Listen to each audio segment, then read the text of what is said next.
The dim moonlight illuminates the forest road, on which stretched the column of the retreating rifle regiment. Captain Tonkanozhenko's battalion is closing the column. We were unable to contact either the commander of the 720th Rifle Regiment or the headquarters of the 162nd Division. In the center of the battalion tiredly step my mortars. They are dragging 4 surviving 82mm mortars and the remaining mines, from time to time stopping and letting the fatigued fighters pass. I anxiously think, how long will they hold out?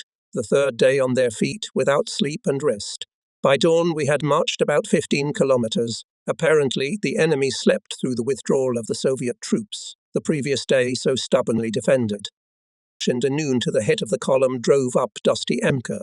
Out of it jumped out an extremely agile, skinny colonel. Standing on a roadside stump, he shouted loudly, "Battalion commander to me." Captain Tonkanozhenko ran up to the colonel, introduced himself. "Hello, Captain." The colonel extended his hand. "I'm from the headquarters of the 19th Army. I order your battalion to deploy here. The task, to ride the road and at all costs to delay the enemy, especially his equipment, not to allow to break through to the main forces." "Understood, Captain." "Understood, Comrade Colonel. Only I don't have enough ammunition. 20 to 25 cartridges per rifle, 3 or 4 mines per barrel, and only 5 shells for a 40-50 gun." "Take the defense, Captain. I'll take care of the ammunition." The colonel disappeared as suddenly as he had appeared. Tonkanozhenko led the battalion to a large potato field, surrounded on all sides by mixed forest. The field was flat and easy to see from end to end. Captain Tonkanozhenko positioned the rifle companies along the eastern edge of the field. He chose a firing position for the anti-tank gun to the left of the road. And again the soldiers, having dropped their ammunition quickly, like moles, burrowed into the ground. 2 hours later, motorcyclists jumped out of the forest on the western side of the field. The accurate fire of the guard forced them to turn back and hide behind the trees. Soon the machine gunners appeared from there. They dash across the field, firing indiscriminately. The combat guard forces them to lie down. Having received reinforcements, the machine gunners resume their movement. The soldiers of the guard, shooting back, withdraw in an organized manner behind the front edge of the defense. They are supported by riflemen. Saving ammunition, Tonkanozhenko forbade to open machine gun fire without a command. The Germans were less than 200 meters away when a signal was heard. A long machine gun burst onto to work at once. Few enemy machine gunners managed to escape safely. The second attack began a 10-minute artillery and mortar raid. In the midst of the reflection of this attack in the rear of the battalion heard machine gun bursts. Captain Tonkanozhenko ordered the reserve platoon to comb the woods and the mortars to take the defense front to the east. The second and then the third enemy attacks were repulsed. In the evening, when dusk began to thicken over the field, Tonkanozhenko received the order to withdraw. He secretly gathered companies on the forest road and quickly led them to the east. At midnight, the battalion caught up with the main forces of the regiment. Captain Tonkanozhenko explained to the commanders that while we were holding back the enemy, the regiment prepared for the defense of the next line. Our battalion was taken to the second echelon. The soldiers crawled into the open cells and fell asleep like dead. So the regiment held on to this line for 24 hours, and again the order to withdraw, and again our battalion, which, according to the regiment commander, rested in the second echelon, covered the withdrawal. In skirmishes with advanced enemy units, battalion noticeably melted. In the rifle companies in the line remained only half of the personnel, Redili and the ranks of mortar. In the evening of the third day of the retreat in the halt, Captain Tonkanozhenko, whose swarthy face blackened with fatigue, called to him the commanders of companies and platoons. Surrounding the commander, we silently waited for what he would say, and such fatigue was written on our dusty and shriveled faces that the captain, unable to stand it, waved his hand. Sit down, comrades." We were relieved, no, not to sit down, but literally fell on the grass, trying to stretch our weary legs more comfortably. "That's it, my friends," began Tonkanozhenko quietly and solemnly. "The end of the retreat. Ahead of us awaits a prepared line of defense. Our battalion has been assigned an area south of the village of Kalishki. We must hold it at any cost. We won't retreat any further." We were extremely happy with the news that now the battalion will fight in the native division. Having said goodbye to the regiment, together with which the battalion took the baptism of fire. The next morning we arrived in the designated area. Captain Tonkanoshenko went to Colonel Birch, deputy commander of the division. He returned visibly upset.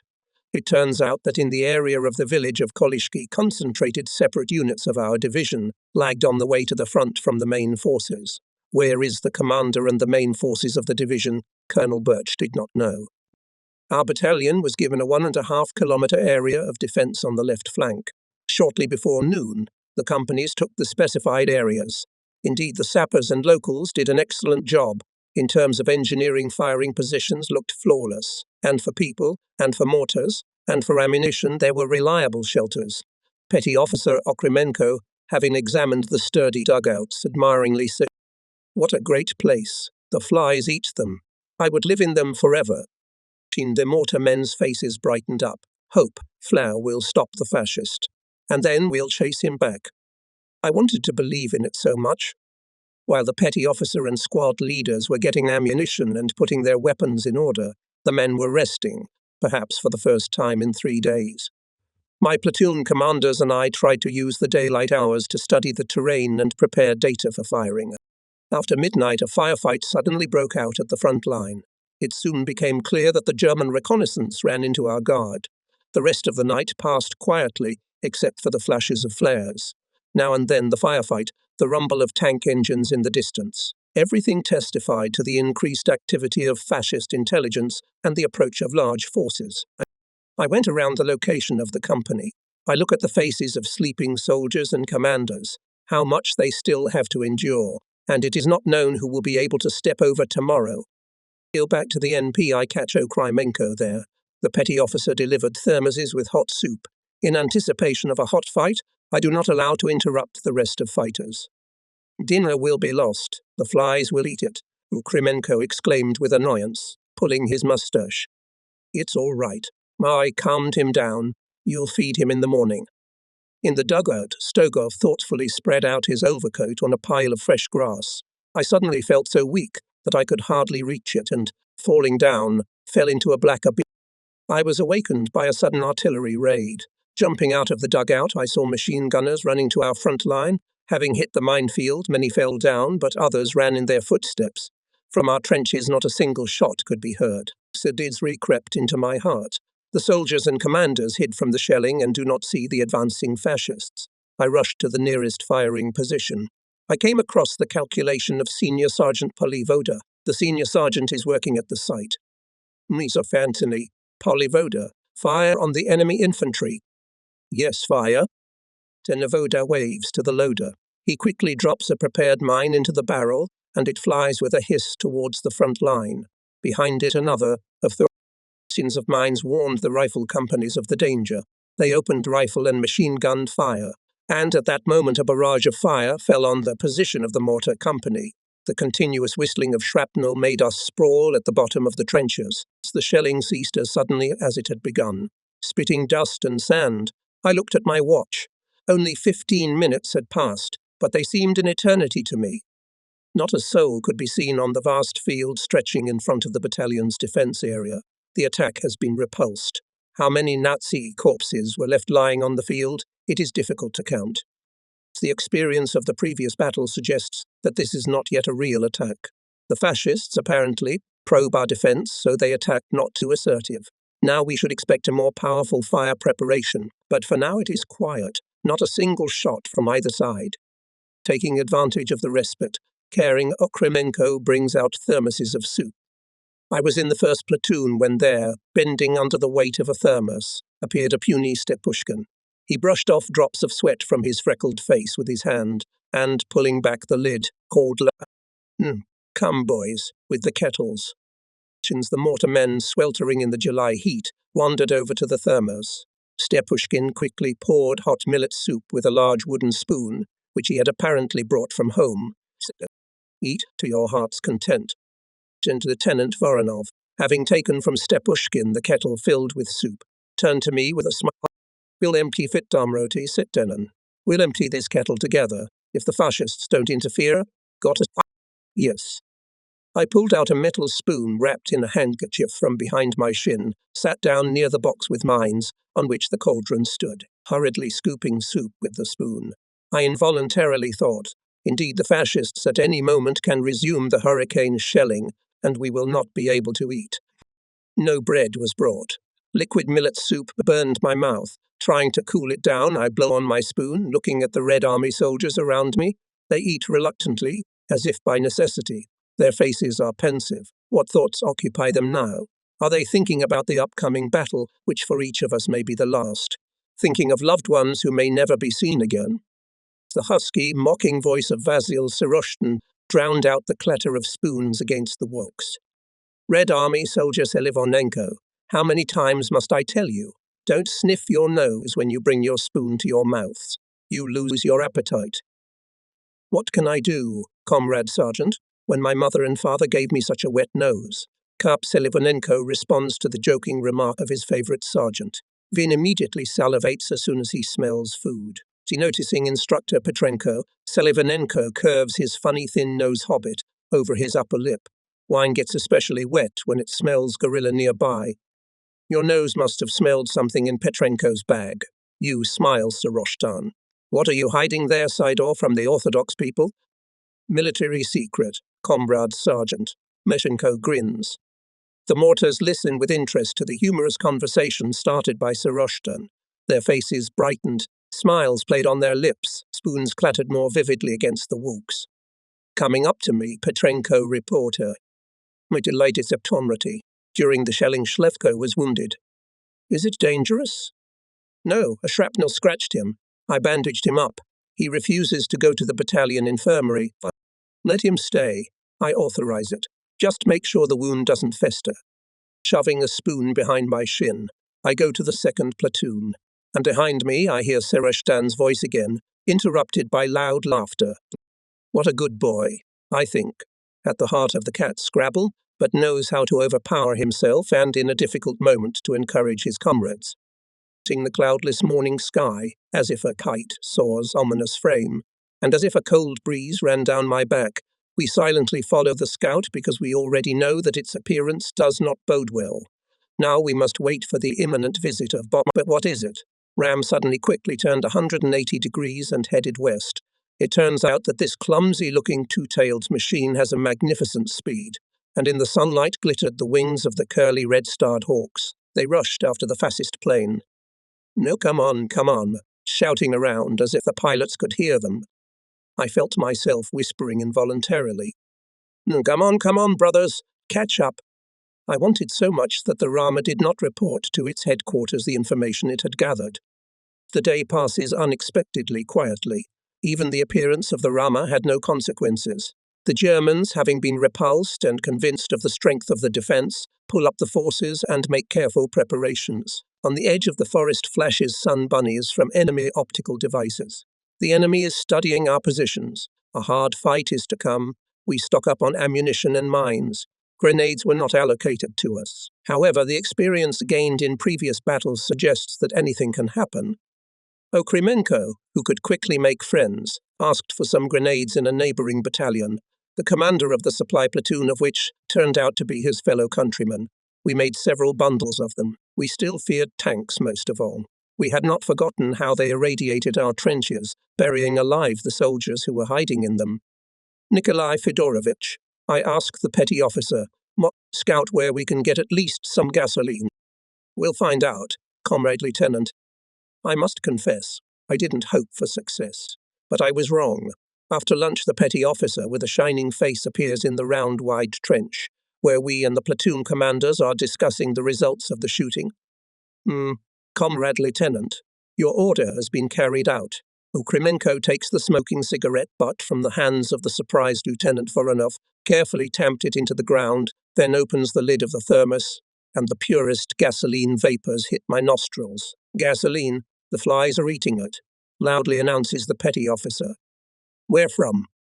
When I went to visit a fellow countryman in the neighboring battalion, I saw a wrecked truck. So I thought, isn't there any gasoline left in the tank?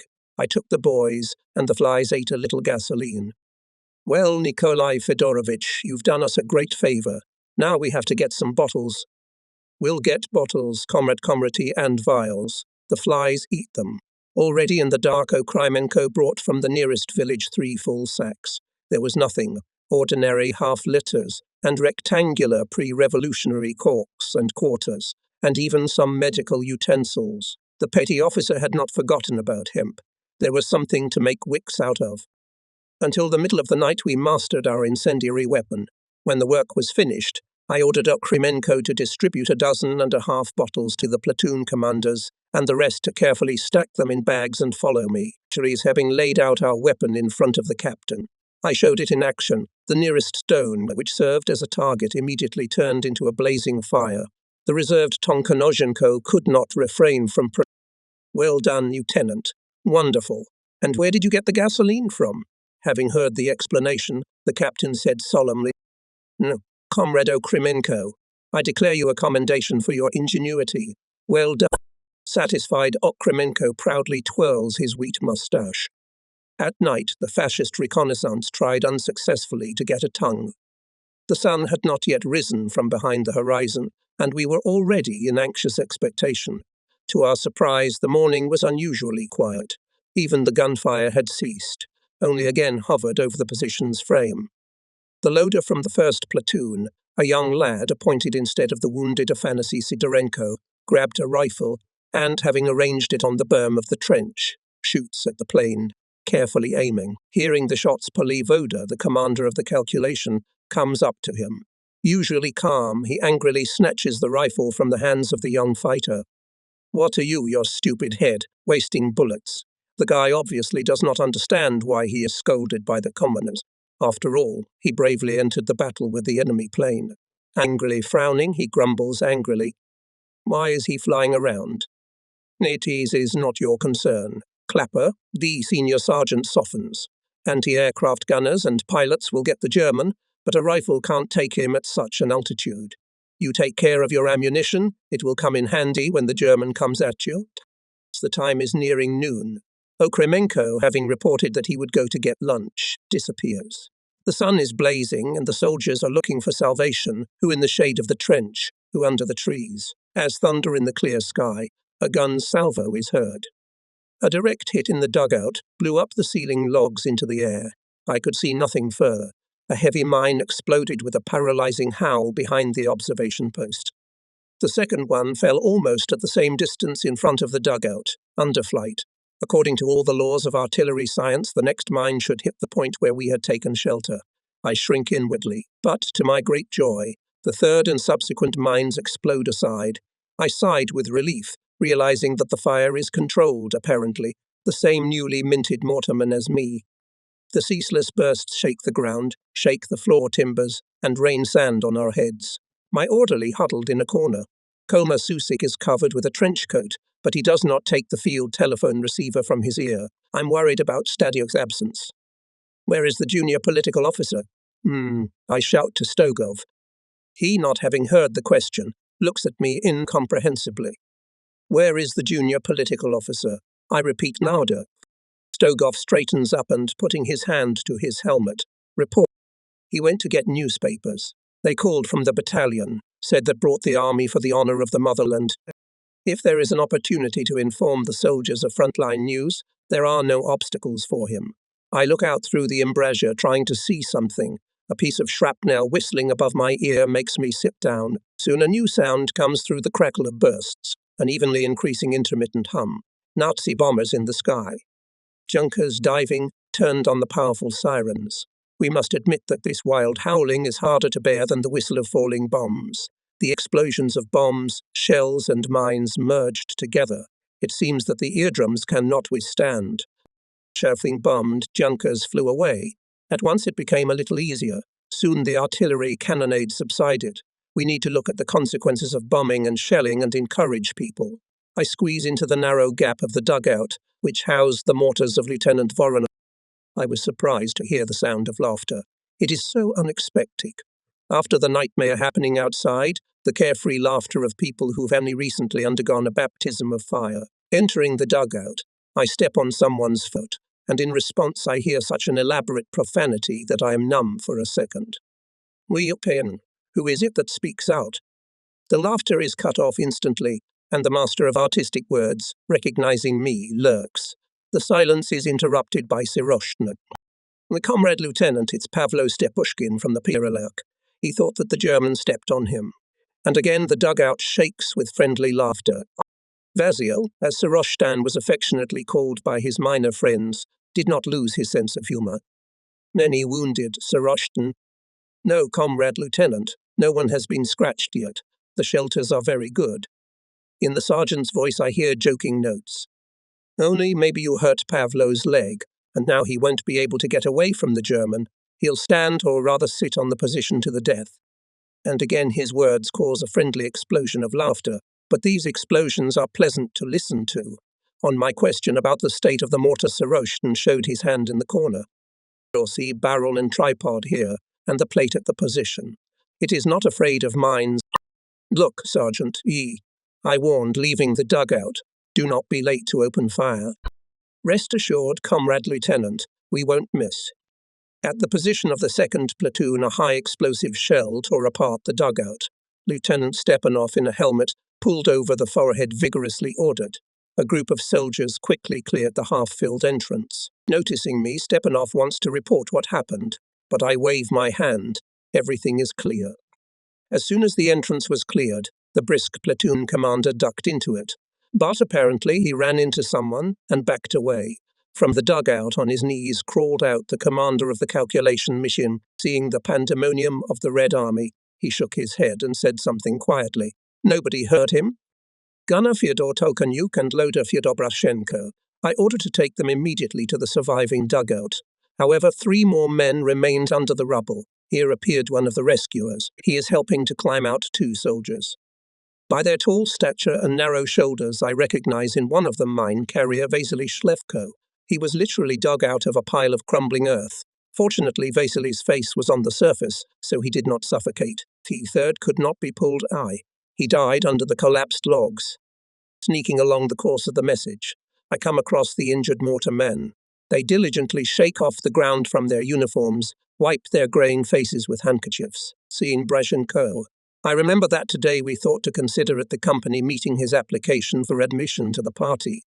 Well, Fyodor Mefodievich, I ask Brashenko, will we have to postpone your application until a more convenient moment? Why is that, comrade lieutenant? Brashenko, who had come to his senses at once, was surprised. It's just a matter of time before German either sends me to the other world or my guarantors. Maybe we can make it before the attack, eh? All right, let's see what the deputy commander and party leader have to say. I shout through the rumble of new explosions. Maybe we'll have time to take you into the party. I'm turning to my observation post. At the observation post gathered all members of the company party organization. Stadnyuk, as if nothing happened, sits at a small table, dug into the ground, and laying out newspapers for the honor of the motherland. Despite the hurricane shelling, he brought the newspapers to the company. You should have waited, Ivan Afanasyevich, I said reproachfully when I saw his left sleeve rolled up to the elbow and a fresh gauze bandage with a bloody stain on it. He waved his hand. There's no telling when it will all be over. I told about what had happened in Stepanov's platoon and about Brashenko's desire to have his application considered without delay. Stadnyuk lit up. So let him go. What is he waiting for? Stogov, run, call him here. Brashenko squeezed into the dugout and stopped, taking off his helmet from his head, looking expectantly at the deputy. Sit down, Fyodor Mefodievich, you offered Stadnyuk. And you, Partork, open the meeting. Shmevsov in a mundane tone, as if he was opening a meeting of a mining brigade after a day of labor, announces the agenda. Stadnyuk asks Brashenko why he had not joined the party before. He is silent, tossing his helmet from hand to hand, then looks around the audience and solemnly says, without the Bolshevik party, it is impossible to win. I want to be in its ranks when our Radianska Batkivshina is in danger. Brashenko was a diligent and efficient fighter, but he was not known for his verbosity. He did everything in silence. Now apparently for the first time he spoke so solemnly. Embarrassed by his involuntary impulse, he lowered his head. Adhering to the established order, turns to the guarantors who knew Brashenko back in the joint work in the mine. They assured that Fyodor Mefodievich is long overdue to be in the party, that he worked before and fights now, as befits a communist. Having voted unanimously in favor of the new candidate for party membership, the communists warmly congratulate Brashenko, and he, in response, often sniffing with excitement, duck nose. Rip. Thank you for your trust. Thank you. I look at Brashenko, embarrassed by the general attention, at his face lit up with a happy smile, and involuntarily remember how I was accepted into the party. My father, Terentij Dmitrievich, having learned that I was going to apply, saying, "Think about it, son. It's not too early. Communists are special people. They are always and everywhere ahead because they should set an example for us, non-party. There are some people like, for example, my cousin Stepka Agafonov. In the summer of 31, when we were being agitated for collective farms, he suggested, 'Come on, Terentij, let's join the party.'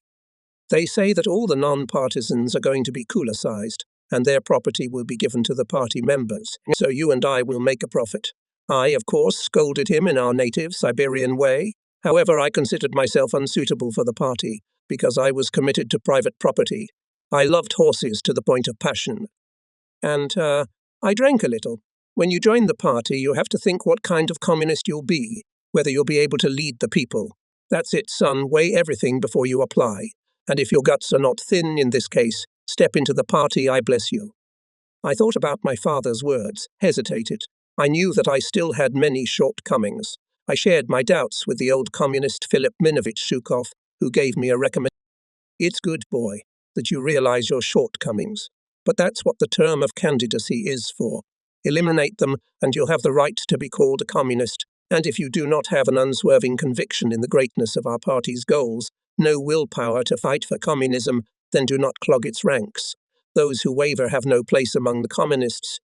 When after the meeting the communists congratulated me, I, like Fyodor Brashenko now, happy and embarrassed, repeated, "I will try to justify the trust, and to justify trust, as it seemed to me, is not so easy.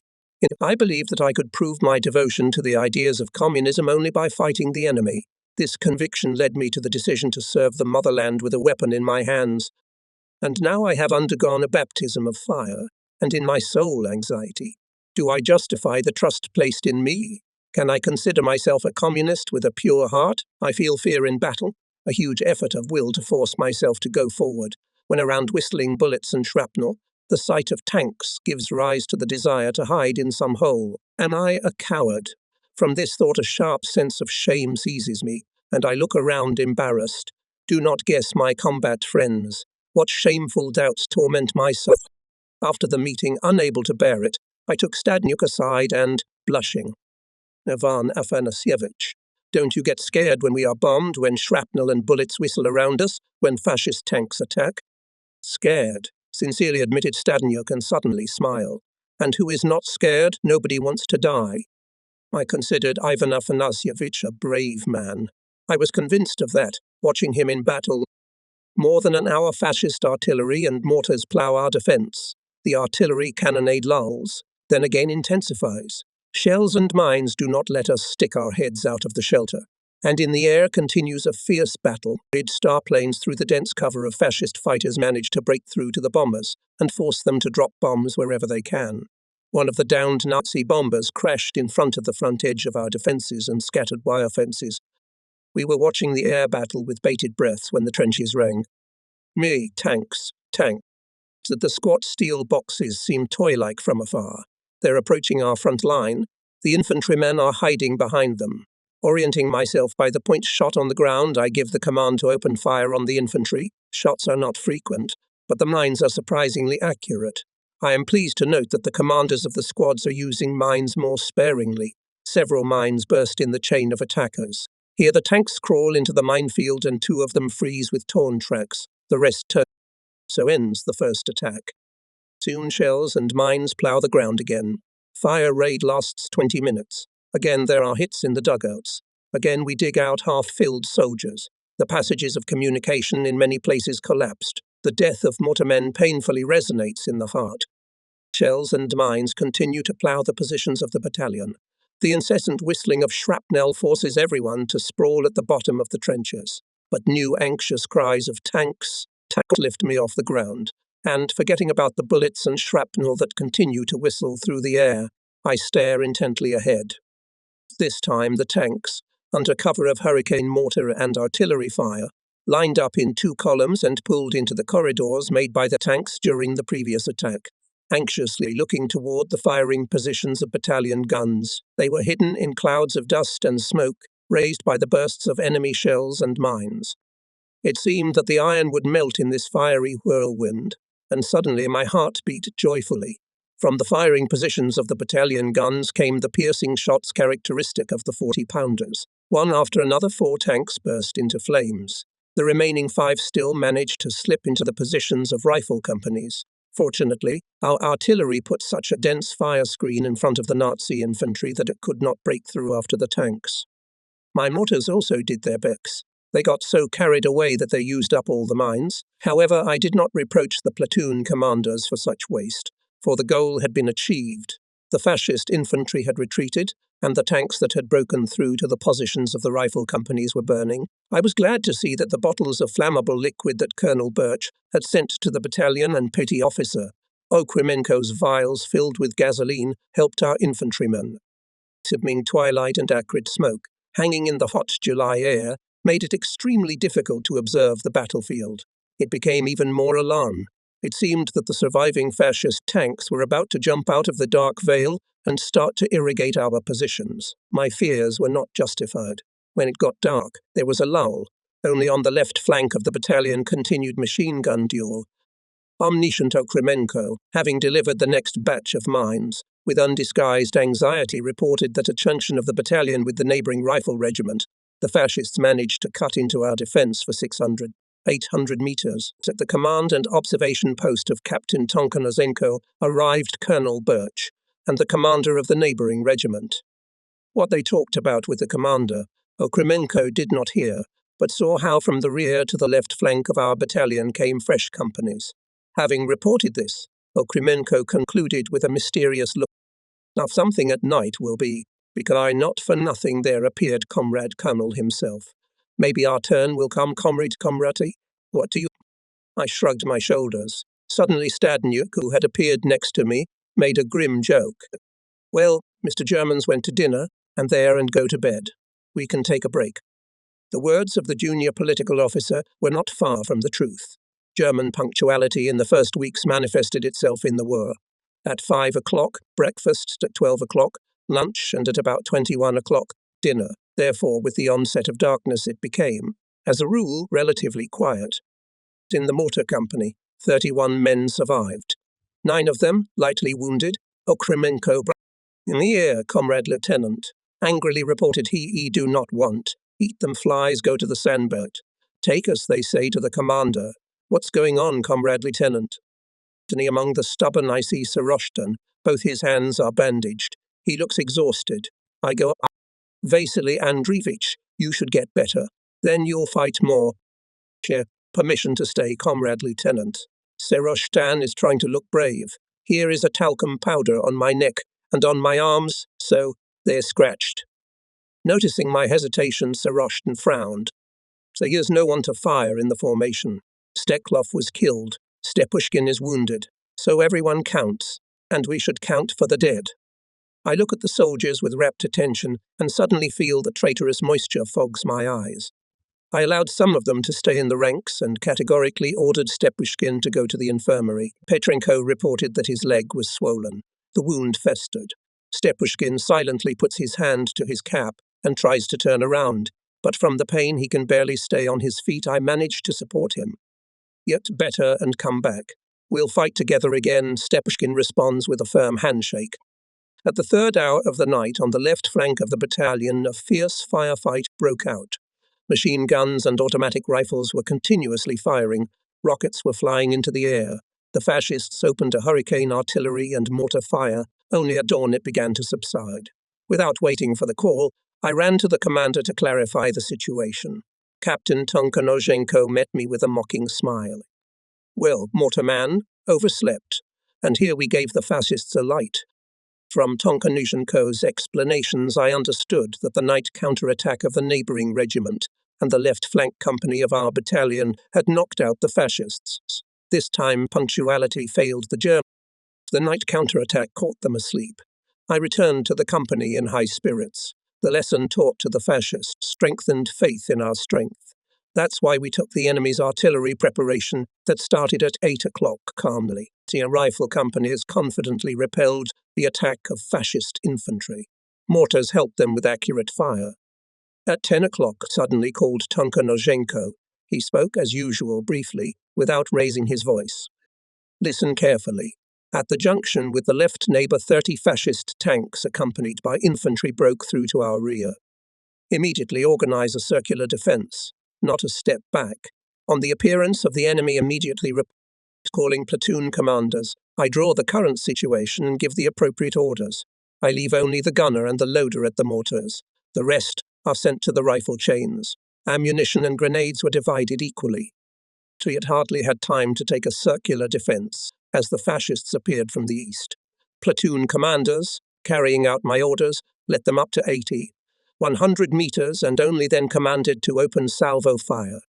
The surviving Germans crawled away, taking cover in the craters. Then, on a curt command, they almost simultaneously, like targets at a firing range, rise and rush forward, driven by a tall, dapper officer in a helmet. The mortars shoot the attackers at point-blank range. I aim carefully and shoot at the officer, right in his screaming mouth. The firefight has been going on for half an hour.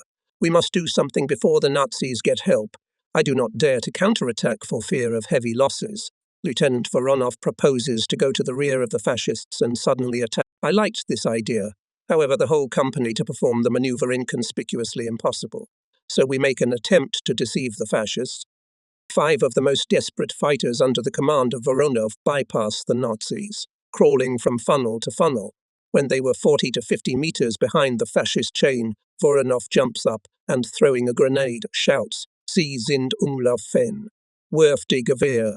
That was all he knew in German. Remembering that the word battalion sounds the same in Russian and German, the lieutenant commands in a Dupachesque ringing voice. Metatel OOON, prepare to attack. Voronov, after the battle in a moment of revelation, admitted that at this critical moment he prepared for the worst. His heart was pounding frantically. Moments seemed to him hours. He already felt how dozens of enemy bullets sink into his body. However, the events unfolded quite differently. We saw how the Germans one by one began to rise without weapons. When they found out that there were only 6 brave men, 3 of them tried to grab their automatic rifles, but fell down, hit by accurate bullets. This served as a signal. Together with the rest of the mortars, I quickly overcame the distance separating us from the enemy. Without giving a second thought, we pushed the fascists away from the weapons lying on the ground. Where to difficult tasks? Where to put more than 30 prisoners? It is dangerous to lead them to the rear. There is a battle going on there. And we decided to transfer them to the neighbor's site on the right, where the defense is not broken. I entrusted Okremenko with 2 men to escort the prisoners. After examining the prisoners, Okremenko clutches his head. What faces do flies eat them? They are bandits. How will I deliver them, comrade lieutenant? They'll run away. I hesitated. Such a possibility could not be excluded, but the petty officer finds a way out. He orders the idea men to take off their waist belts and unbutton their pants. The prisoners do not understand him. Then Okremenko does this operation on himself. The Germans are surprised at Okremenko's action. They do not realize what they are being asked to do. Swearing in the purest Ukrainian language, the petty officer pulls forward one of the prisoners, removes his trouser belt and undoes all the buttons and hooks. The stunned German, with both hands, tightly grasps the wide-falling pants, and Okremenko, shoving the belt into his hands, says satisfied, "Keep it like this. Understand?" The prisoners are silent. Saido Petrenko, a San instructor who was known in the company as a connoisseur of German, comes to the aid of the petty officer. Having mobilized his linguistic knowledge, the orderly tries to explain the actions of the petty officer. Finally, through the combined efforts of the petty officer and the instructor, the prisoners understood what these cranks Russians wanted from them, and with apparent reluctance they obeyed the order. Satisfied with the precautions he had taken, Okremenko ordered one soldier to follow in front and point the way, and he and the second soldier, holding the captured automatic rifle at the ready, joined the rear. Looking at the strange column, accompanied by the cry of "U vorwärts," You forvertitist mortars laughing amicably. Despite the tragic situation, the picture was really funny. The prisoners, holding both hands on his pants, running, driven by the menacing shouts of angry mustachioed petty officer. When the prisoners disappeared, Petrenko came up to me. Comrade Lieutenant, he reported. One prisoner said that their officer announced, a little more pressure is required, EB and the Russians will run away. Well, what did you say to him? You see, Comrade Lieutenant, I didn't have enough words, so I gave him this. Our homegrown interpreter shows his weighty hairy fist. The fascist, I think, understood my point. The capture of a group of fascists, realized without losses, excited the fighters. Their exhausted, sweaty faces brightened up. Jokes were heard. Now I could lead them in an attack on a whole fascist battalion. They would not hesitate. The soldiers calmly and businesslike equipped the trenches, preparing to repel new attacks. I look at them, and I don't recognize them. A month ago they were timid before each combat shot. How they have changed in this short time. Days of fighting have left an indelible mark on their faces. Some of them have silver threads in their hair, and the older the age, the more noticeable these traces. One thing was Glide became stronger in spirit, and the deep-seated fear of a superior and all-destroying enemy was replaced by hatred and self-confidence. Having got rid of the uninvited and dangerous in such an unclear situation guests, I examined the positions where the mortars prepared to repel the next attack of the fascists. After all, the battle in our rear is not subsiding. Short machine gun and machine gun bursts are breaking through the whine of the guns. The situation is becoming more and more alarming. The attack from the rear can be repeated at any moment. Stadnuk and I go around Stefan Polyvoda gathered a group of mortars. Carefully looking over the terrain, the commander of the calculation instructs. You boys, do not be afraid of the Nazis. Lie down as if you see them in the movies and calmly hit the choice. Don't think that there are a lot of them. As soon as you think that, your hands will tremble. You don't have to shoot them all. It's enough to take out their commanders. The rest will lie down. They're counting on us to panic too, so they shoot wherever they see fit. They're trying to scare us, but they can't take us like that. Noticing us, the senior sergeant interrupts his story and, stretching out, reports that everything is in order in his squad. Suddenly Tonkanozhenko appears, leaning on a thick bough. One of the captain's feet is shoed in an elegant chrome boot, and on the other is a soldier's boot. Through the open pant leg of the blue gallifet, painful bandage. With the combatant came 36 soldiers and commanders. Are you wounded, comrade captain? I asked anxiously. Nothing. The bone is not hurt. Over the past few days, I sincerely liked this cheerful and calm man, whom I involuntarily wanted to be like. Ivan Petrovich is 8 years older than me, and I look at him as a schoolboy at the adored teacher. Both axis in him conquers me. Both exemplary alignment in a commander and brilliant erudition. Talking with him, I am always convinced of his superiority over myself, but the main thing, Tonkanozhenko impeccable restraint. In these difficult days, I never once noticed on his face no shadow of confusion, as if he had foreseen everything in advance. Ivan Petrovich was undoubtedly a brave man, but he never bragged and did not like those who unnecessarily went under bullets. I was a witness of the recklessness of Lieutenant Zerdev, the commander of the communications platoon, when the captain saw him walking leisurely to the observation post under the whistle of bullets, carelessly knocking down dandelions with a homemade cane. He blushed, which was a sign of growing anger. After listening to Zerdev's report, who reported on the restoration of communication with the neighboring battalion, Tonkanozhenko said, Isili, if I see your criminal bravado again, Lieutenant, I'll court-martial you. The lieutenant, who had not expected such a reprimand, was confused, and the captain, approaching him closely and putting his hand on his shoulder, added reproachfully, Remember, Zerdev, truly brave men do not put their heads under bullets unnecessarily. Bravery is the highest manifestation of the power of the human spirit to achieve some noble goal. For the sake of it, one can sacrifice one's own life, and the one for whom life, a penny, reckless and, in my opinion, harmful to the collective man. The news of the reprimand received by Zerdev quickly spread in the battalion and warned us, young commanders, against unnecessary bravado. Taking a map out of his clipboard and unfolding it, Tonkanozhenko said, Look here, Lieutenant. Infantry and tanks that broke through to the left of the positions of our battalion, stopped and destroyed by the reserves of the neighboring division. At my NT recently visited Colonel Birch together with the commander of the neighbouring division. They reported that the controlled neighbouring rifle regiment attacked by a battalion of infantry and enemy tanks. I was ordered to take from the battalion all who can, and together with the commandant's company and artillery battery of the neighbouring division to destroy the enemy. I have collected 32 men. There is nowhere else to take. Take off your company and follow me. Leaving 2 mortars under the guard of 2 soldiers. We take the rest with 20 mines, the whole stock of grenades and bottles of gasoline, and hurry after the commander to the height, overgrown with bushes, from behind which comes shooting. In the low ground we join the commandant's company and a battery of 4 guns. After sneaking through the bushes, we see in 1.5 kilometers in front of us a small village, which is shelled by the Nazis. 2 burning tanks stand 100 meters away from the village, smouldering with tarry smoke. The other 10 have taken cover in the lowlands and are firing sparingly. They are answered from the village guns, so well camouflaged that we cannot determine where they are. We're at the control center of anti-tank guns. Surprised the commander, studying the location of enemy forces through binoculars.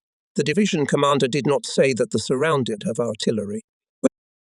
Its 40-50 guns shoot armor-piercing, explained a gaunt senior lieutenant, battery commander. That's what scared the Nazis. If it were not for them, the tanks would have long ago drowned the village. Tonkonoshinko, without lowering his binoculars, ordered battery commander, stealthily set the guns in the thick shrubbery on the southern, western and eastern slopes. Camouflage them. The first to open fire should be the guns of the southern slope. If the tanks move to the southern slope, the remaining guns hit them flanking. If Eisenton added, if even the tanks do not come at us, they will be forced to engage in a duel of fire with our guns, and they will no longer be to the headquarters of the regiment. And the infantry, caught between 2 fires, without the support of tanks, will not dare to attack. Then Tonkonoshenko called the commander of the commandant's company. "Nay, comrade captain, the task of your company is to cover the artillerymen from the infantry, to entrench in front of the guns and stand to the death."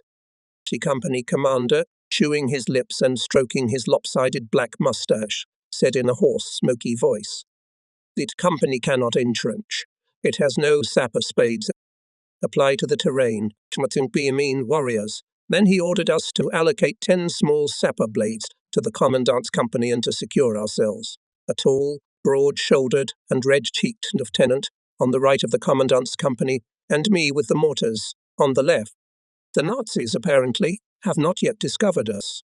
From the hatch of one tank, 3 red rockets soared into the sky, and the tanks crawled towards the village. The tankers did not suspect that, maneuvering put the side armor, the Achilles heel of their vehicles, under the fire of our guns, and the artillerymen, taking advantage of this, contrary to the plan of the commander, fired at once from all 4 guns. One tank went up in smoke. Another tank's caterpillar splintered. The others scattered across the field. Suddenly, the tank from which the rockets were fired, followed by 5 more, turned around and, gaining speed, rushed at us. And behind the tanks, the infantry are moving in shifts. The tanks that remain in place continue to duel with the guns that were in the village. I look at the inexorably advancing squat tanks, and a sneaky fear lurking somewhere in the depths of my soul whispers, "Oh, you Annika the warrior, what can you do with these armored monsters? You're lying in the open. You haven't even had time to dig in properly. Now these steel behemoths, bumbling, spewing deadly shells from their cannon mouths, will crush you into the ground. Run, madmen, save yourselves, hide in some hole." That's how tank fear is born, flashed in my mind. It is caused by disbelief in one's own strength. If you do not overcome this fear, the fear will tear you from your place in search of rescue, and others will run after you without thinking.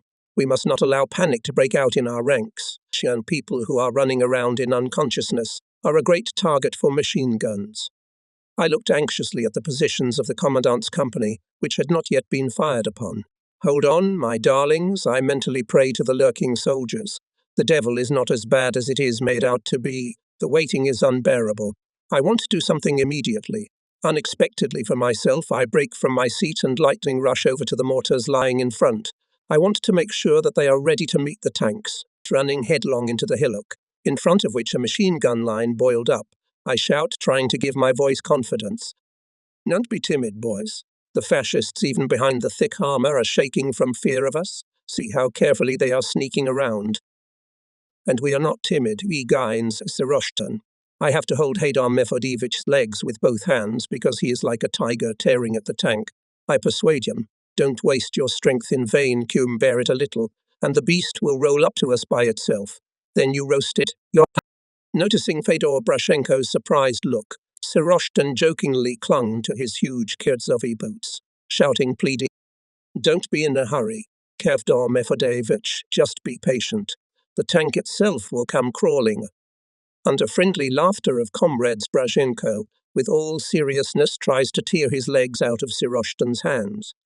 Leave me alone, Comrade Sergeant. He resents. I'm not rushing anywhere, I'm lying still.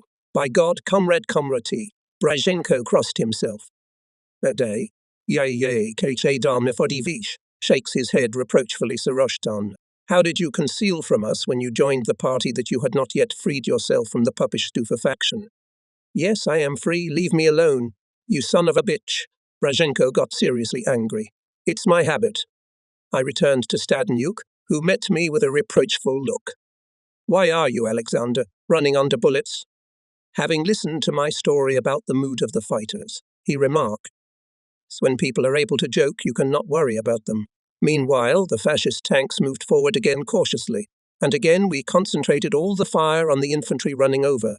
They lay down, but the tanks continued to advance. Seeing how the shells, shooting sparks, bounce off the frontal armor, I automatically pull up a bottle of gasoline, the only hope for a favorable outcome when meeting with a tank. And at that moment, someone who was lying on my right jumped up and, shouting, save yourself, crush at, stop, get back, I shout, not recognizing my voice. I know that the spark of panic must be extinguished before it flares up. I try to pull the trigger, but my finger does not obey, as if petrified. How hard it is to shoot at your own fighter, but the fascists were ahead of me. The panic-stricken soldier fell down, hit by their machine gun burst. However, in the location of the commandant's company, one after another soldiers jump up one after another and under machine gun fire run up to the bushes. Only one man manages to escape. When the tanks approached 300 to 350 meters, camouflaged guns hit them from the flanks, and the next 100 meters managed to overcome only 4 cars. 3 of them moved to the position where the men of our battalion were lying down, and 1 on the remnants of the commandant's company. At this critical moment, 3 men crawled towards the tanks. From the positions occupied by the men of our battalion reserve, someone quickly moved forward in a crawl. In the other 2, I easily recognized the inseparable Fedorov, Tolkonyuk, and Brashenko. Long, skinny Brashenko wriggles snackily, not an inch off the ground. I can't take my eyes off these people who stepped towards death. After all, it is difficult to expect to survive in a fight with a tank. They realize the danger they're in, of course. They realize it, and yet they went, without orders, out of duty. The distance between the daredevils, who are masked by tall grass, and the tanks is rapidly shrinking. Fyodor Tolkonyuk jumped up, swung, and immediately his raised hand fell powerlessly. Trying to hold the bundle, Tolkonyuk knelt down, not rising, rushed towards the tank, and, as it seemed to me from afar, with special care put the bundle under the track. The cloud of explosion hid the fighter for a moment. The tank, rolling a few meters by inertia, spun on the spot. Suddenly the car, in front of which Fedor Brashenko was crawling, swerved to the right. Brashenko's Don-Quixote figure sprang up from the ground. Tangling his long legs in the grass, the soldier ran after the tank. Having lost, apparently, hoped to catch up with him. Brashenko threw a heavy bundle with both hands and, losing his balance, sprawled on the ground. A cloud of explosion went up near the tank, but he kept moving. Having dodged to the right, it bypassed the mortars and was now bearing right on the knoll behind which I had established my observation post. Well, Ivan Afanasyevich, it's our turn. Let us not disgrace the Russian land, I shouted, feeling my heart fluttering in my breast like a frightened bird. We will not be shamed, Sasha, smiled visibly pale Stadnyuk and recited. Fate has given us only 2 outcomes, either to win or to fall with honor in battle. For some reason, Ivan Afanasyevich always recited poetry in a moment of danger. Suddenly the tank took the right again. He was obviously in a hurry to the cannon camouflaged there. We must intercept it. A thought flashed through my mind. Keeping my eyes on the tank, I tried to find a bottle of gasoline and did not find it. With bewilderment, I turn my head and see how Stadnyuk, having snatched the bottle from Misha Stogov's hands, crawled forward, dragging it heavily along the ground like an ant dragging a pine needle. I barely had time to grab Ivan Afanasyevich by the leg. He turns around angrily. "Let me go, Sasha. Don't stop me." "Where?" I shout. "You're not going to throw it." While Stadnyuk is trying to free his leg, Misha Stogov slips past him and suddenly snatches the bottle. Having stopped arguing, we anxiously watch the orderly who crawled in front of the tank. 40 or 50 meters away from him, Misha's head suddenly hit the ground. The poor fellow had been killed. Ivan Afanasyevich cries out sorrowfully. Silently, I look at the motionless orderly. A fascist tank was cautiously crawling on him. I mentally imagine how the heavy caterpillar will now press Misha's body into the ground, and in impotent rage I scratch the dried earth with my fingernails, hardly restraining myself from jumping up and screaming not to rush towards the steel machine. And yet some fierce force tosses me up. I run to the disembodied body of Misha Stogov in the hope of grabbing the cherished bottle. Something hot burned my side. I stumbled and fell to the grass. Stadnyuk was sprawled beside him, cursing. "Lviv, Sasha," seeing my sweaty face, he grumbled angrily. "Where the evil one is carrying you, we're in the crosshairs of a machine gunner." Treacherously, I look around and sigh with relief. 3 tanks are burning brightly on the right, and Sergeants Polyvoda and Siroshtin are running towards us fast, wagging like a hare. Polyvoda holds at the ready a bunch of grenades, and Siroshtin a bomb. They had no time to make 24 steps, but fell as if underfoot. "And these were killed," sorrowfully exclaimed Stadnyuk, and immediately shout, "Look! Alive! Misha is alive!" Looking at the approaching tank, I saw how, a few seconds before the track of the fascist tank, shining in the sun, polished on Russian roads, covered the place where Stogov was lying. He swiftly rolled to the right and froze between the tracks of the approaching machine. I already knew that mechanic drivers of fascist tanks usually made a turn around the axis at the place where they noticed the Soviet fighters. Involuntarily, I clamped my eyes shut so as not to see the tank dancing on the body of my orderly. And when I opened my eyes, I saw that the tank, without delay, was coming at us. Misha Stogov's endurance saved his life. The mechanic driver apparently considered him killed or seriously wounded, and therefore did not suppose that he could slip out from under the Now the fascist was also trying to push us into the ground. Suddenly, a gigantic torch soared above him. The car disappeared in smoke and flames of burning gasoline. "Well done, Misha." Stadnyuk and I jumped up and rushed to the burning tank. Almost machine-gunned, I cut off a fascist who jumped out of the open hatch of the turret. The second head in a tank helmet popped out of the hatch like a burr, knocks down by a stick, falls back. Having circled the tank, I bumped into Misha Stogov.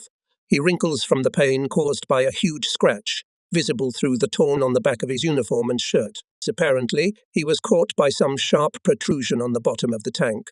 I fall down next to Misha, and groping him carefully, I repeat joyfully and amaze.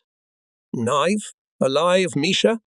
"That's right, alive, Comrade Lieutenant." Misha answers not quite confidently. "Why did you steal the bottle without permission, Comrade Stogov?" I ask in a deliberately stern voice, trying to hold back a smile. A sly grin slipped across the lips of the orderly. "Nussy, so you, Comrade Komrati, constantly punish us to show initiative." "That's right, Comrade Stogov," I shouted, running up Stadnyuk, affectionately stroking Misha's arm. "Initiative in battle is necessary." Or shaking his revolver, he added, "I've just killed another fascist. I didn't let him slip through the escape hatch." I look incredulously at his orderly and think with admiration, is it really our quiet Stogov? And I was worried that his nerves will give up in the fierce fighting, and I involuntarily remembered the words of Captain Tonkanoshenko, who taught that a truly brave man can become only one who has a highly developed sense of duty. Helping Stogov, we crawled to the fighters, who with accurate aiming fire did not allow the fascist infantry to move forward. All 6 tanks attacking us were hit, but this victory came at a high price. 22 men lost in this battle, our battalion. Both mortars were broken by direct hits of shells. 3 guns were destroyed. 1 gun, together with the gunners, was pressed into the ground by a tank. But he himself stood without a turret. It was blown off by the explosion. The gunners of the neighbouring gun managed to avenge their dead comrades. I found Captain Tonkonoshenko behind one of the hit tanks. Our Petrenko was bandaging him. Bandaging his wound, he said. It's nothing. The bone is intact. It will heal soon. Everything will be all right. Medicine will not. Lucky me. Z unhappily grinned at the commander. At least not in the head hit by a bullet, but only in the arm. Fortunately in the left. Waiting for the end of bandaging. Continues. We can't attack the enemy with the remaining forces. We will die ourselves and the task will not be solved. We will keep the fascists under fire, not allowing them to attack the regiment headquarters. The battalion commander's foresight was justified. The infantry and surviving tanks, not daring to renew the attack on the village, are firing at the height where we are entrenched. They are gathering courage to attack, Tonkonoshenko said. From the woods to the east of the village, I can hear more and more gunshots and machine gun bursts. I find tanks moving slowly toward the village. They are firing from short stops. Behind them, the infantry is running over. Captain Tonkonoshenko states with satisfaction. Say, that's all that's left of the 30 tanks that broke through. The Germans approached the village. From there, they were hit with machine guns and cannon. This forces them to streamline around the village from two sides. As soon as the nearest group of Nazi tanks equaled us, we open fire. One tank catches fire, the survivors, leaving the infantry to their fate, speed up. Fascist soldiers panic, fleeing after them. 10 Soviet tanks appear behind the retreating ones. Behind them, a little behind, a wide chain of infantrymen are advancing. Well, now we can strike. The commander's face brightens. He authorizes the artillerymen to use up all the remaining shells. Supported by the fire of the surviving gun, we rush into the attack. The captain for some time tries to be ahead, but we overtake him. The Nazis, attacked from both sides, put up an organized resistance. By 6 o'clock in the evening, the surviving 4 tanks and the remnants of infantry were knocked out of our positions. We collected the remains of our fallen comrades to commit them to the ground with military honors. We laid them in an even row on the spread-out overcoats at the edge of the mass grave, looking over the dead with a farewell glance.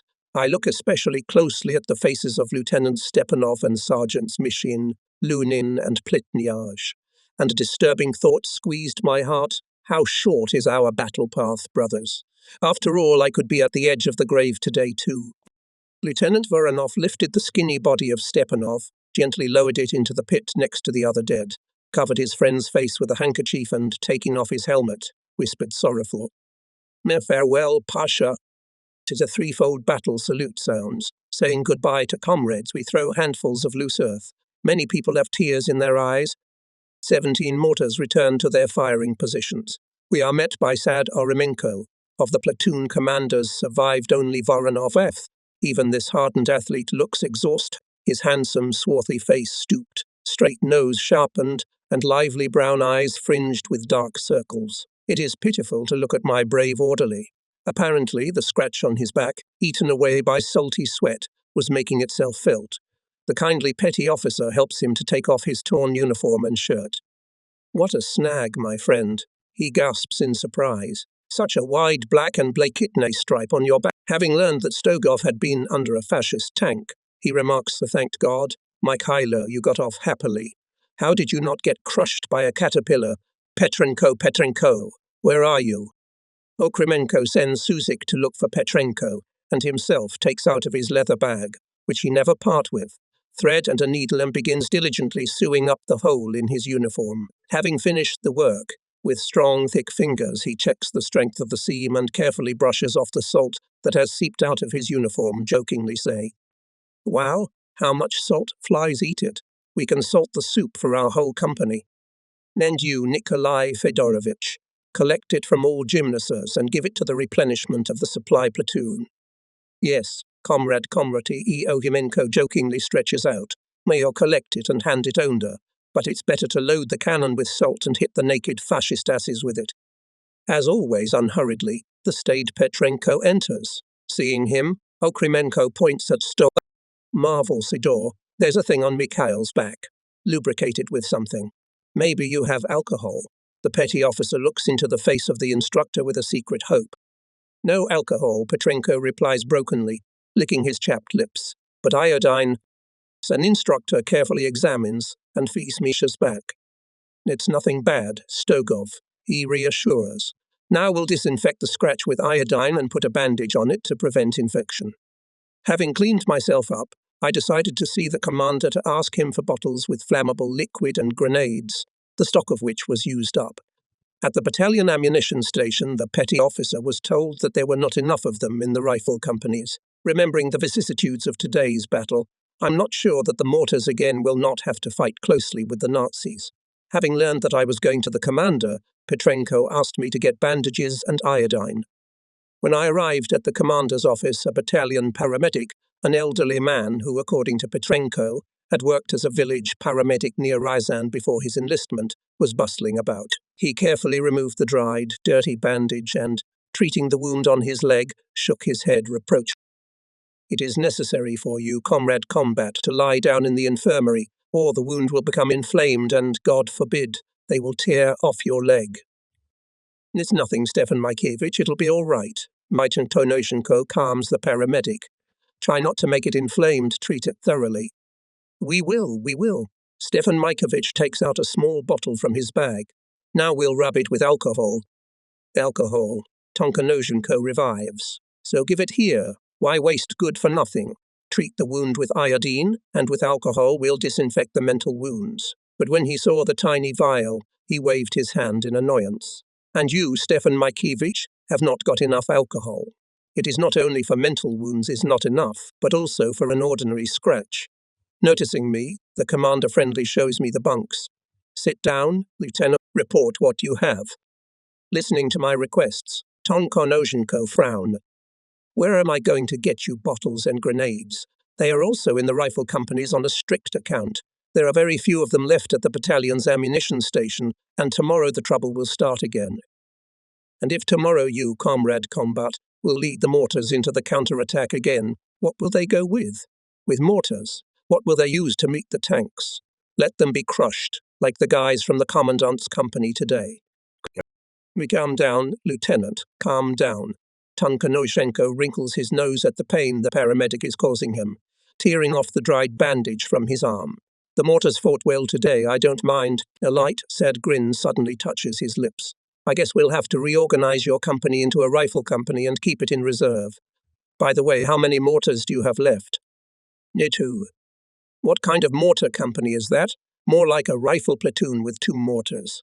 The smile suddenly disappears. The commander frowns. "Okay, I'll give you some bottles and grenades, but take care of them. Use them wisely." Having received an assurance from the paramedic that he would provide us with dressing materials, I returned to the company and immediately sent a petty officer and a SAN instructor to pick up all the promised things. The next day the Nazis twice rose to the attack, each time after a strong artillery and mortar preparation, and both times their attacks were repulsed. Everywhere where the eye reaches, the corpses of enemy soldiers. Scouts say that the corpses of officers fascists remove at the cost of any sacrifice. Soldiers do not receive such an honor. Too many of them die. But our battalion also won at a high price. In the rifle companies, suffered heavy losses. In the 3rd Company remained in the line only 19 soldiers and commanders. It got dark. I leisurely look around the positions where tomorrow we'll have to take a new battle. In the air there is a suffocating stench of quickly decomposing in the July heat fascist corpses. The soldiers are so exhausted that they did not clean them up. Captain Tonkonoshenko tracked me down. "And you have to be sent to the rear," he exclaimed sadly when he saw my bandaged head. "Soon there won't be a single company commander left in the ranks." I scratched my eyebrow. "Nonsense, comrade captain." I hastened to calm the distressed commander. "It's the instructor overdid it so that the wound wouldn't get contaminated." "Thank Allah." Tonkonoshenko smiled tiredly. "Here's what, Lieutenant. Combine the remnants of the 3rd Company with your mortars and take command." Wagging his finger, he added, "Keep the defended area at all costs. Don't count on help." "Yes," I responded without enthusiasm, and sighed heavily. Tonkonoshenko, limping, came close to me and said with a tenderness not peculiar to him, "Go, brother, prepare the men for new battles, and take care of them and yourself." The huge losses suffered by the fascists sobered them up. The next day they completely stopped firing. Unaccustomed silence came.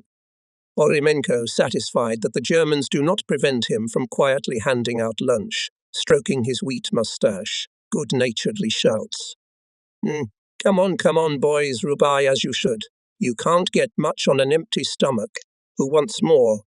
Stadnyuk, taking advantage of the respite, held a general meeting of the surviving communists of both companies, summarized the results of the past battles, honored the memory of the dead, celebrated the distinguished. With special praise, communists spoke about the bravery and selflessness of Lieutenant Voronov, Sergeants Siroshtana and Mishin. After the meeting, Stadnyuk, enjoying the unusual silence, dreamily spoke.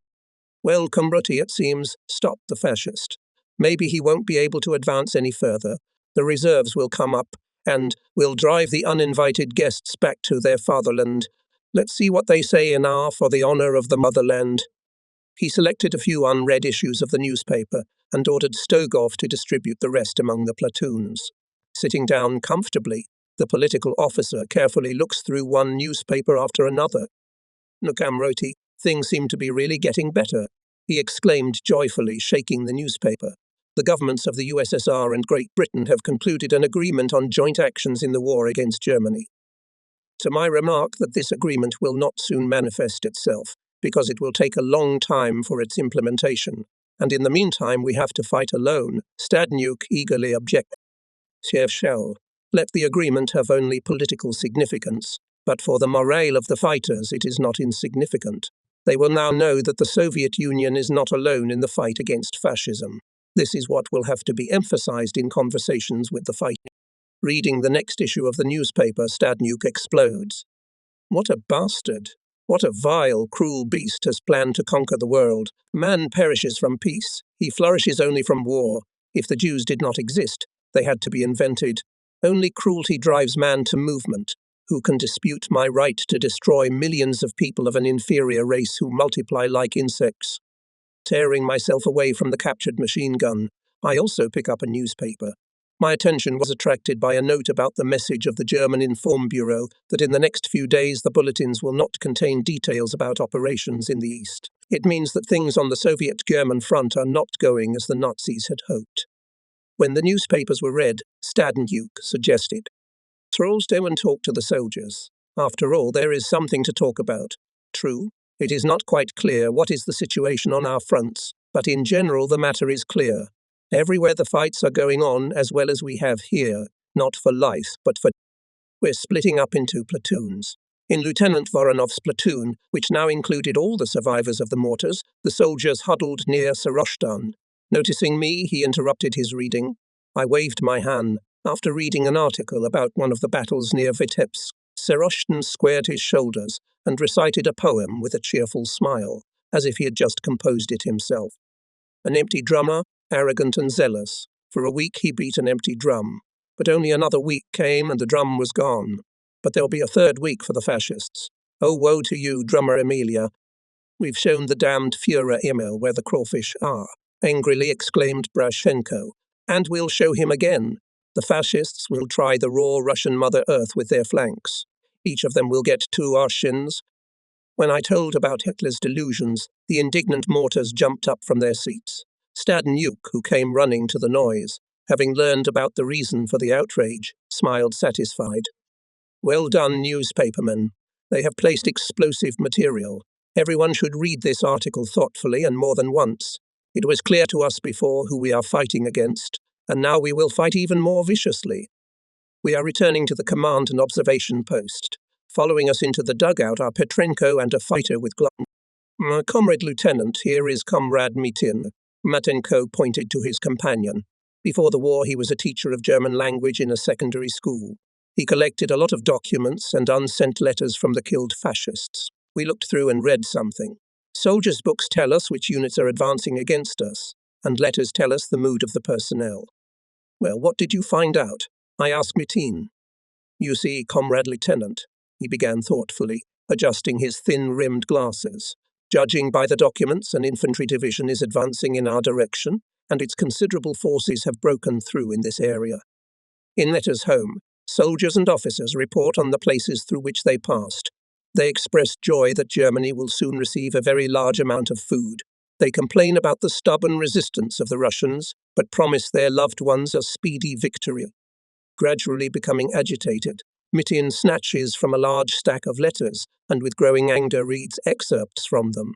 I listen shocked. From my school days, I knew that in the homeland of Marx and Engels, fascist obscurantists had managed, with the support of financial and industrial magnates, to treacherously seize power. But I sincerely believed that they would not be able to deceive the broad masses of the people. However, in the letters of not only officers but also ordinary soldiers, yesterday's workers and peasants, so vile that I was seized with a feeling of great disgust, and disgust for the bandits who broke into the Soviet land in the hope of plunder. When Mitin fully translated the memo to the soldier, Stadnyuk could not stand it. "Enough, comrade. Memo and these 2 letters. Translate them and give them to me. The rest will be sent to the battalion. Right, comrade Comrade?" I agree. Later on, we used the letters and the memo in conversations with the soldiers. From the memo to a soldier, I remembered for all my life such a truly cannibalistic instruction. You have no heart and nerves. You don't need them in the war. Destroy pity and compassion in yourself. Kill every Russian, Soviet. Do not stop. If in front of you is an old man or woman, a girl or a boy, kill. By doing so, you will save yourself from death, ensure the future of your family, and become famous forever. And it must be said that the memo to the soldier was at that moment the most denunciatory document against the fascists. When it got dark, Okremenko fed the soldiers with dinner and gave each of them a can of trophy canned meat. Misha Stogov brought a pot of buckwheat porridge, over which a fragrant steam was rising, silently opened the canned food and put a German flask next to it. After stomping around, he offered me and Stadnyuk to have dinner. "What's in the flask?" "Vodka, comrade, junior political officer. I took it from a dead fascist for water, and something gurgles in it." Stadnyuk unscrewed the cork and, having tasted it on his tongue, spat with disgust. "It stinks. Shall we not, Sasha?" "We won't." I readily agree, and to the great dismay of the orderly, I order him to give the vodka to the orderly. The clock shows 9 o'clock in the evening. It's still light. I call platoon commanders to order precautions for the night. Susik calls me to the machine. "The third, you." I hear the tired voice of Tonkanoshenko. "Come to me immediately." Having entrusted Stadnyuk to conduct a briefing, I hurry to the battalion commander. In his dugout along the walls are already sitting some unit commanders. Seeing me, Tonkanoshenko silently waved his hand, say, "Make yourself comfortable." When the commanders of the 1st Rifle Company and supply platoon squeezed into the dugout, Tonkanoshenko, stroking his wounded leg, stretched out on the bunk. "Comrades commanders, at 23 hours and 30 minutes we leave the occupied positions and withdraw to Smolensk." The news was so overwhelming that there was a bewildered silence. Then there were heard shouts of annoyance. "Hey, Mother of God, to retreat again. Why leave our positions when we've washed the fascists in blood?" Tonkanosmenko's swarthy face visibly darkens. After waiting for the commanders to quiet down, without raising his voice, he continues. "An order is an order. So the situation requires further retreat. The captain directs the beam of the lantern to the map, which he holds in his left hand. The combined detachment of our division withdraws by 2 routes. Our battalion follows, and I, having listed the settlements through which we will go, Tonkanoshenko specifies. At the crossing of the river Rutavik, we let the main forces of the detachment pass ahead and further follow them. Having given the necessary orders, the commander let us go. At that difficult time, it was difficult for platoon and company commanders, of course, to understand the reason for the retreat of our troops after the successful repulsion of enemy attacks. Therefore, we young lieutenants were very critical of the order received. Many of us fell ill in those days with a very contagious disease, which someone aptly called Lieutenant's rubella. It seemed to us that there, in the headquarters, did not know the true situation and gave orders that did not correspond to the situation. This situation facilitated the birth of provocative rumours that there were traitors in the headquarters. However, such rumours were resolutely suppressed. The misunderstanding of the reasons for the withdrawal arose because we were poorly informed about the operational situation, whether it was because our battalion was constantly operating apart from its regiment, or there was not enough time. In any case, the commanders could not always explain to their subordinates why it was necessary to leave the positions held in fierce fighting. If we knew, at least in general terms, the situation that developed in the middle of July 1941 to the east of Vitebsk, there would be no doubts about the correctness of the tactics used by the command, neither we nor the soldiers. And the situation, which forced the Soviet command to order the retreat of the 19th and 20th Armies to Smolensk, was in mid-July 1941 extremely unfavorable for the troops of the Western Front. By this time, the 2nd and 3rd Tank Groups of the Nazi Army, which made up half of all the enemy's mobile formations, were in a hurry to complete a deep bypass of the main forces of the Western Front north of Vitebsk and south of Smolensk. Northeast of Vitebsk, a wide gap in the defense of the Soviet troops made a powerful tank roller of General Gotha's group. The 2nd Tank Roller, consisting of tank and motorized divisions of General Guderian, was rapidly advancing from the Orsha area. Both Nazi tank groups were to join up in the Smolensk area. As a result, the main forces of the 19th and 20th Soviet armies were caught in a ring. Drawing now in general outline the situation in which we received the order to retreat, I involuntarily thought, maybe we, platoon and company commanders, should not have known the full scale of the danger, to know about the threat of encirclement hanging over us like a sword of Damocles. If we had known it, it is unlikely that we with such steadfastness held the defended positions. So the United Company, which I commanded, was to follow the reconnaissance patrol in the head marching outpost, where Tonkonoshenko selected the most experienced fighters headed by a stocky, very mobile Kazakh lieutenant, on whose cheekbone face black dots shone with lively eyes. All those selected for reconnaissance were armed with captured automatic rifles, for which we had plenty of ammunition. Anticipating that we would have to interact constantly, I approached the lieutenant, called my name and position. Lieutenant Akinbayev, he introduced himself. Shall we cooperate, Comrade Lieutenant? We will. The lieutenant turned out to be taciturn. I could hardly find out that he was only the 3rd day in our battalion, and in general he had been fighting from the border. His division was surrounded near Lepel. They fought their way out of the encirclement in separate detachments. Captain Tonkonoshenko left him and the rest of the platoon he commanded in our battalion. When we withdraw to Smolensk through the headquarters of the 20th Army, I will find my division, said Akinbayev. Until then I will fight in your battalion. I liked the captain. He commands competently. Turning to the company, I explained the situation to the commanders and set tasks to platoons, indicating the order of abandonment of positions, a detachment to cover the withdrawal ordered to allocate from the platoon that united the survivors of the rifle company. Not even a quarter of an hour passed, as Lieutenant Spirin, who commanded this platoon, burst into my office with a whirlwind. The comrade lieutenant, Spirin's voice is interrupted by a strong excitement. The soldiers refuse to leave their positions. What do you mean they refuse? But perhaps I couldn't hide my confusion, having encountered a refusal to carry out an order for the first time.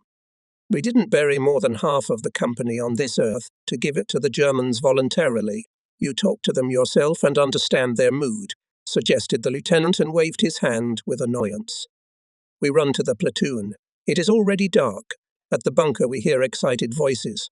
When we squeezed into the middle, the voices quieted down. What's the matter, comrades? I'm trying my best to speak calmly.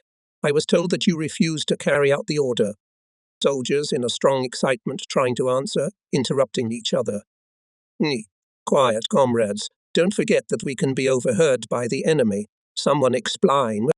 Else my soft voice, which sounded very ordinary in the silence of the night, had a calming effect.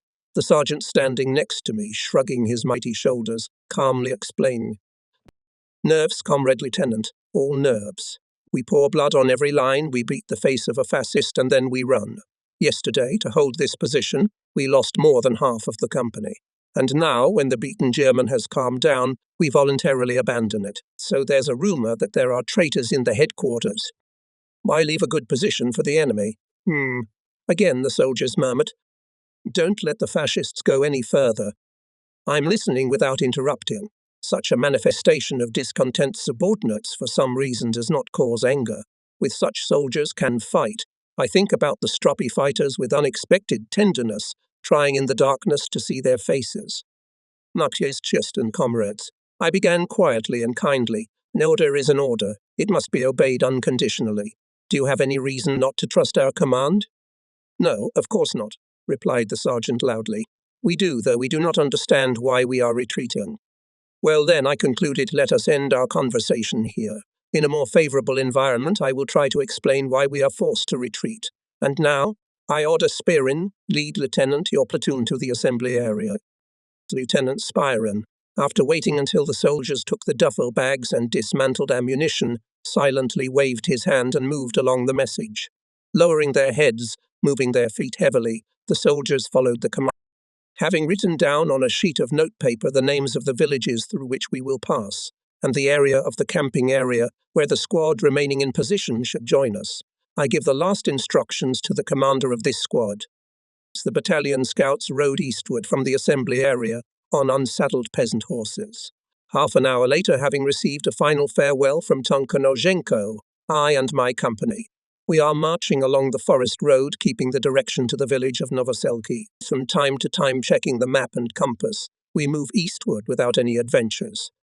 At the beginning of the road, we hear behind us rare and short machine gun bursts. The dark night sky is illuminated by flares fired by the fascists at intervals. Apparently, they again missed our withdrawal. Above the horizon rose the glow of a large fire, where, judging by the map, was the town of Liozno. From the darkness came a horse stomping. Lieutenant Akinbayev's scout reports that the way through the nearest village is free. The column is drawn into it. The night silence is broken only by dog barking. Not the slightest signs of life can be seen in the windows of the houses. Through the dog barking one hears, as always, the cheerful voice of Vasily Sarosh. "Oh boys, I wish I had some cold milk now." As if in answer to his dreamy exclamation, a dark figure jumped out from the corner of the nearest hut. "Comrades, so you are ours, Soviet?" Soviet, ye, responds Saroshtan. "And you are not Soviet?" "How could we not be Soviet?" Took offense at the man in an unbuttoned shirt with the collar pulled down over his pants. Walking beside Saroshtan, he explained, "We are local collective farmers." So why did you hide from us?" Saroshtan persisted. "We thought the Germans had come," sighed the man. "My elder brother came from Zhitshitsy. He says that German motorcyclists broke in from the direction of Demidov. This information alarmed me. The village mentioned by the local resident is located on the road Demidov-Rudnya. We can assume that Demidov is captured by the Germans. Consequently, we have to cross the road before it is not saddled with the fascists. I stopped the company, ordering the men not to disperse. "What's your name?" I ask the collective farmer. Sedar answers and adds, "There are 3 brothers besides me. The eldest, 2 for the brigadier in the collective farm, 2 more brothers in the army are fighting, and I am the youngest, also in the collective farm, working as a stable boy. I asked to go to the front, but the military enlistment office said, 'Wait, we'll call you up.' How old are you?" I was surprised, looking at the sturdily bunched, tall figure of the boy. "Already 16. Maybe you will take me with you, eh?" "I'm strong," he said begrudgingly, clapping himself vigorously on his broad, bulging chest. Having sent Lieutenant Voronov with a report to the commander, I answer Fidi that I cannot enroll him in the company and advise him to go to Smolensk and there to report to the regional military enlistment office. I ask the boy to look for his older brother to clarify his information about the Germans, but Fidia says that his brother and his men are organizing a cattle drive into the forest and hiding the collective farm goods. While we were talking, the locals gathered near the column. They stood silently listening to the conversation. Okremenko asking one of the old men for a cigarette. "Negromadians, can you give me some milk? I haven't tasted it for a long time. I've even forgotten the taste." A hunched grandfather leaning on a thick stick suddenly grumbled angrily. "I'd like to treat you with a stick instead of milk, you freeloaders. Where are you running away from the German? Why were you given weapons? Did you swear to lay down your lives for your country, you sons of bitches?" The old man was raising his voice. "Well, not so much you." The petty officer was embarrassed. "We are not running, but retreating. We were ordered to hold our position, so we did. We lost many comrades there, and now we're retreating, so it's the right thing to do, if the command orders it, and apparently remembering my words about the necessity of maneuvering in battle," he added. "Maneuvering did you while maneuvering. You, grandfather, offend us in vain. I interfere. The situation is as it is." And loudly, trying to be heard by all the locals gathered around, I tell about the fascist troops breaking through to Smolensk, which bypass us from the north and south. Smolensk must be saved. That's why we are ordered to retreat. Otherwise we will die without use and Smolensk will be captured. Suddenly women made their way to the formation. They brought pots of milk and slices of rye bread, treat the soldiers. They thank them embarrassedly. Their mood is easy to understand.